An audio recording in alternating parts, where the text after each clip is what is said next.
saya sampaikan bersiap-siaplah Bapak Ibu, kita ke depan akan menghadapi hari-hari berat, hari-hari sulit, berlapis-lapis nanti petaka, ujian, bencana, musibah, huru-hara, krisis yang akan ditimpakan oleh Allah kepada kita. Bersiap-siaplah hamba-hamba Allah yang kami muliakan. 1442 Hijrah ini nyata akan terjadi semuanya.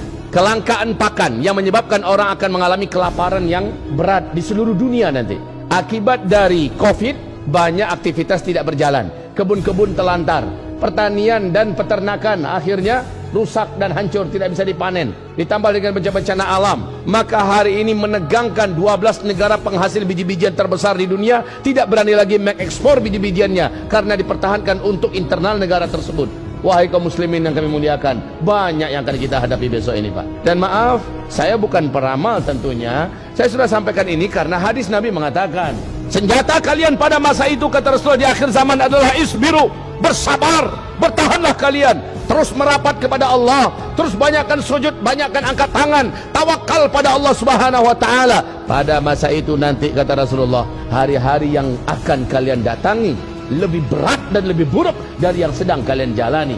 Tidak ada pilihan lain umat ini kecuali isbiru. Yang tidak sabar dia akan hanyut, yang tidak sabar dia akan jatuh, yang tidak sabar dia akan murtad, yang tidak sabar dia akhirnya putus asa, yang tidak sabar dia bunuh diri, yang tidak sabar akhirnya melakukan perbuatan syirik, minta tolong pada dukun dan setan, yang tidak sabar akan melakukan apa saja sampai menggadai akidah, yang tidak sabar pada masa itu, kata Rasulullah, banyak yang akhirnya berguguran.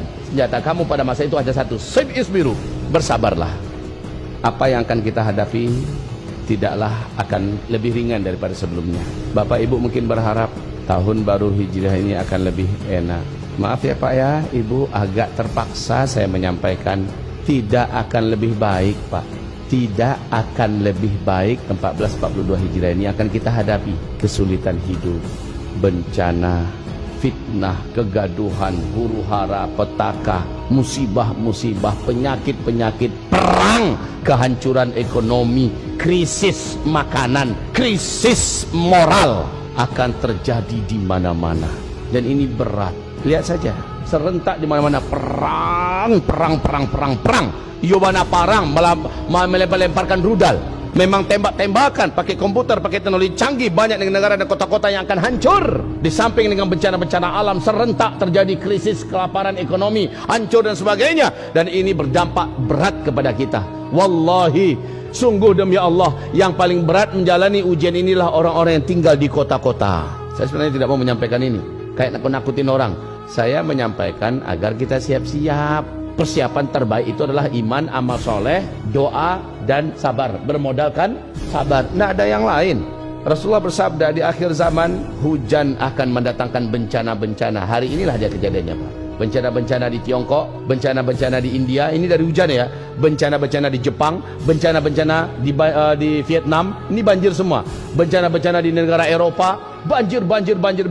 Hujan datang ternyata bukan membawa rahmat, tapi membawa musibah, kata Rasulullah. Juga Rasulullah pula yang bersabda sallallahu alaihi wasallam bahwa nanti kalian semua pada masa itu akan menemukan banyaknya haraj. Wa kathural haraj, wa kathural haraj, wa kathural haraj. Pada masa itu, kata Rasulullah, banyak sekali haraj. Para sahabat bertanya, apa itu haraj ya Rasulullah? Nabi menjawab, haraj itu adalah pembunuhan di mana-mana, perang di mana-mana.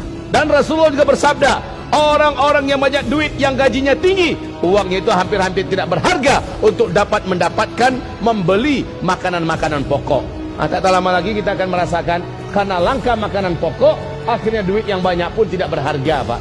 Karena harga makanan pokok akan mahal, sulit didapat, duit yang banyak akan dicampakkan orang. Bagi orang lebih penting dia makanan daripada duit. Dan Nabi bersabda sallallahu alaihi wasallam, pada masa itu emas akan sangat mahal harganya. Sekarang bagaimana harga emas? Sepanjang sejarah umur bumi ini ada, kali ini harga emas ada pada puncaknya.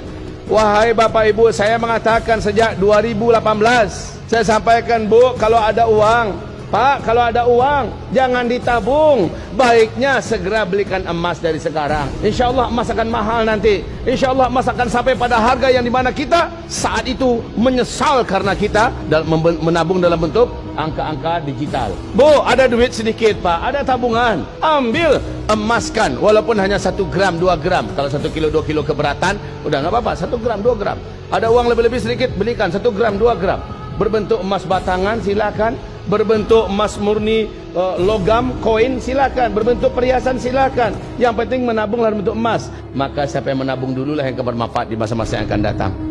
Apalagi setelah hampir setengah tahun lamanya COVID. Dan ini sangat berat Pak. Kenapa?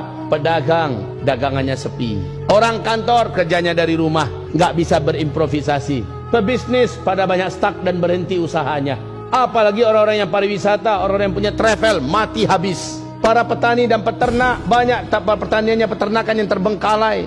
Karena apa? Karena banyak faktor dan banyak hal. Setelah COVID ini menyerang, Masya Allah, ke depan kayaknya ini nggak akan selesai sampai akhir tahun loh Pak. Menurut WHO nya akan nyambung sampai 2021. Kalau sudah demikian, maka tamatlah kita. Tapi kita punya Allah. Yang mengatakan tamatlah kita itu cukuplah orang-orang kafir saja, yang tidak punya Allah, yang nggak ngerti bagaimana Allah. Orang-orang komunis saja mengatakan tamatlah kita. Kalau kita tidak, masih ada Allah kok. Keyakinan kita, Allah subhanahu wa ta'ala telah menjaga hidupnya Nabi Yunus di dalam perut ikan. Nabi Yunus dalam perut ikan ada dapat oksigen tidak? Pertanyaan berikutnya, Nabi Yunus 40 hari 40 malam tanpa oksigen bisa hidup tidak? Pertanyaan ketiga, selama di dalam perut ikan Nabi Yunus ada makanan tidak? Pertanyaan yang keempat, hidup nggak Nabi Yunus tanpa makan tanpa minum selama 40 hari 40 malam? Hidup, tercatat dalam sejarah, dibuktikan dan Al-Quran menceritakannya. Kemudian pertanyaan saya yang kelima, selama di dalam perut ikan itu apakah ada cahaya yang bisa dilihat oleh Nabi Yunus kemana-mana? Tidak ada. Lalu apakah aktivitas Yunus dalam berzikir beribadah kepada Allah terhenti dalam masa kegelapan tanpa ada makanan, tanpa ada udara itu? Tidak. Aha, ini dia kuncinya. Maka wahai Bapak Ibu, Nabi Yunus dalam perut ikan di kedalaman laut yang sangat dalam, di kerendahan yang paling rendah, tanpa udara, tanpa makan, tanpa minum, tanpa cahaya, hidup. Dan siapa yang beri Nabi Yunus hidup? Sekeras apapun juga bencana ke depan yang akan kita hadapi, sehingga kita sulit mencari makan, sehingga kita tidak bisa keluar kemana-mana seperti Nabi Yunus tidak bisa keluar dari perut ikan selama 40 hari 40 malam. Ternyata Nabi Yunus diizinkan Allah tetap bertahan hidup. Jadi ternyata yang menolong Nabi Yunus dalam perut ikan, iman sebelumnya, amal soleh sebelumnya, dan rajinnya dia berzikir ketika masih hidup di dunia. Ketika dalam perut ikan, di situ dia melanjutkan zikir spesial, dan zikir ini wajib Bapak Ibu rutinkan di masa-masa pahit ke depan, di masa-masa berat ke depan. Berzikirlah dengan zikirnya Nabi Yunus ini. Tidak seorang pun di antara kalian ketika datang bencana yang sangat mengancam nyawanya, menghancurkan hidupnya, petaka dan musibah yang hebat dan dahsyat yang bisa menyelesaikan dan menamatkan segala-galanya, saat dia itu datang, maka dia mengamalkan amalan ini, Allah langsung akan bebaskan dia, Allah langsung akan selamatkan dia.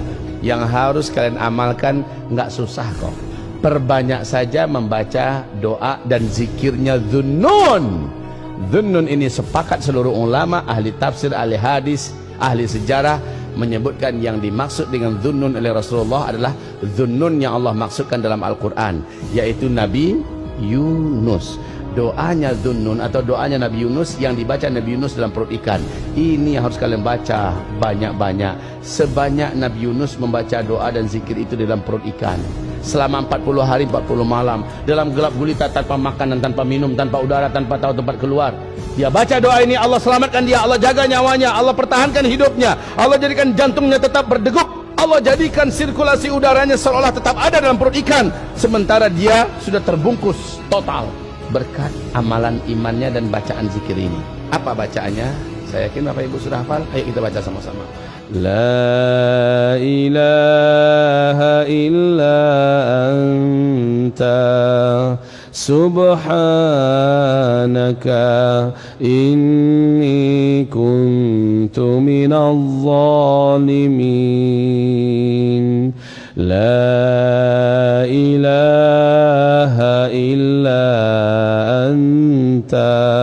subhanaka inni kuntu minal zalimin. La ilaha illa anta subhanaka